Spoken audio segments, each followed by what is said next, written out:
तर मित्रांनो, तुम्ही देखील शेतकरी असाल तर ही स्लरी कशा प्रकारे ती तुम्ही पूर्णपणे ऐका किंवा व्हिडिओ बघा, कारण की अशा प्रकारची स्लरी तुम्ही पण आजपर्यंत ऐकलेली नसेल किंवा केलेली पण नसेल.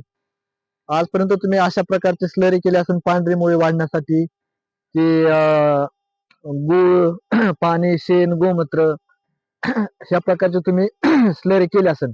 पण जी काय मी तुम्हाला स्लरी सांगणार आहे मित्रांनो, ही स्लरी आजपर्यंत तुम्ही कधीच कधीच केलेली नसेल. कारण की ती कुठल्या प्रकारची स्लरी ती ऐका, ती कुठल्या कुठल्या पिकांना चालते ते तुम्हाला अगोदर सांगतो. जे तुमच्या फळबाग असेल किंवा भाजीपाला असेल, त्या प्रत्येक पिकाला चालते. डाळिंब असेल, पेरू असेल, सीताफळ असेल किंवा आणखीन पालेभाज्यामध्ये दोडका असेल, घेवडा असेल, टोमॅटो असेल, कारला असेल किंवा बीन्स असेल, वेलवर्गीयामध्ये अनेक प्रकारची पालेभाजी असतात किंवा फळबागामध्ये अनेक प्रकारची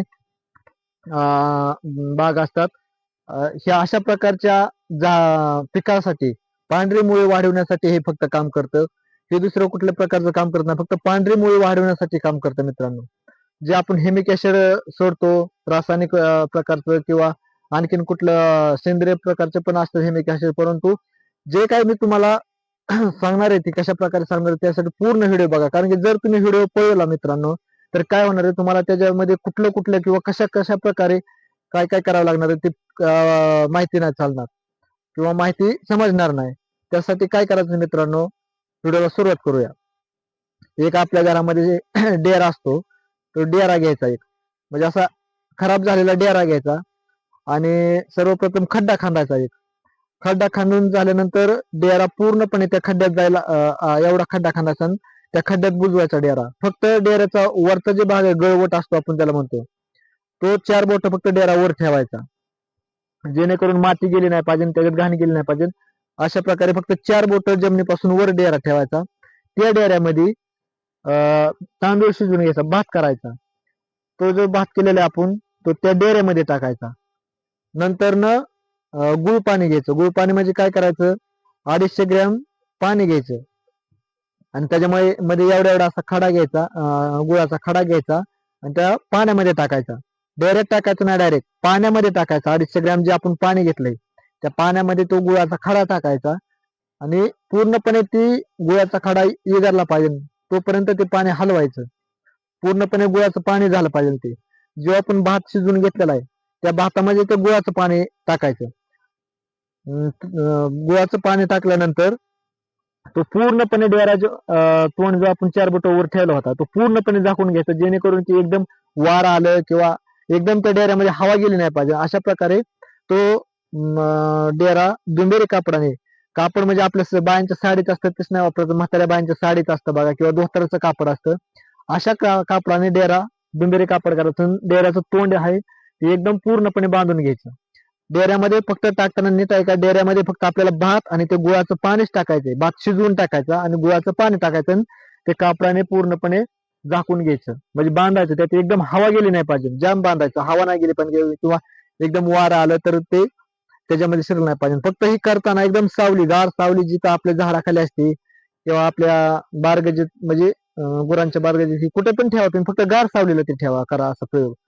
आणि ते एकदम पॅक बांधायचं आणि कडणी त्या डेऱ्यामध्ये पाणी गेलं नाही पाहिजे ना, कडणी एक कळशीभर आपलं दररोज 15 दिवस असा प्रकारे करायचं की डेऱ्याच्या कडेने पाणी वाचायचं. जे आपण खड्डा उकरलाय त्याच्या कडेने पाणी, एक कळशीभर पाणी घ्यायचं आणि त्या डेऱ्याच्या कडेने वाचायचं, गार, जेणेकरून तो डेरा गार राहायला पाहिजे. ते पाणी ओतत असताना डेऱ्यामध्ये गेलं नाही पाहिजे अजिबात, घाण कसल्याच प्रकारे डेऱ्यामध्ये गेली नाही पाहिजे. त्या डेऱ्याच्या कडेने पाणी वाचायचं, गार राहायला पाहिजे. 15 दिवस झाल्यानंतर तो डेरा जो आपण तोंड बांधलेला आहे त्याचा किंवा त्याच्या जवळ गेलेला असतो पाणी वतायला, त्यावेळेस 15 दिवसांनी त्याचा आंबट वास आला पाहिजे. जे आपण ते करतो, मुरघास करतो किंवा काय त्याला म्हणते ते, ताक असतं आपलं ताक, त्या ताकाचा वास कसा आंबट येतो किंवा मुरघासाचा कसा वास येतो आंबट, तसा वास आला पाहिजे. मग जर तसा वास आला तर सकाळचं काय करायचं, त्या आंबट जर वास आला तर त्या डेऱ्यामध्ये एक म्हणजे डेरा भरून पाणी वाचायचं.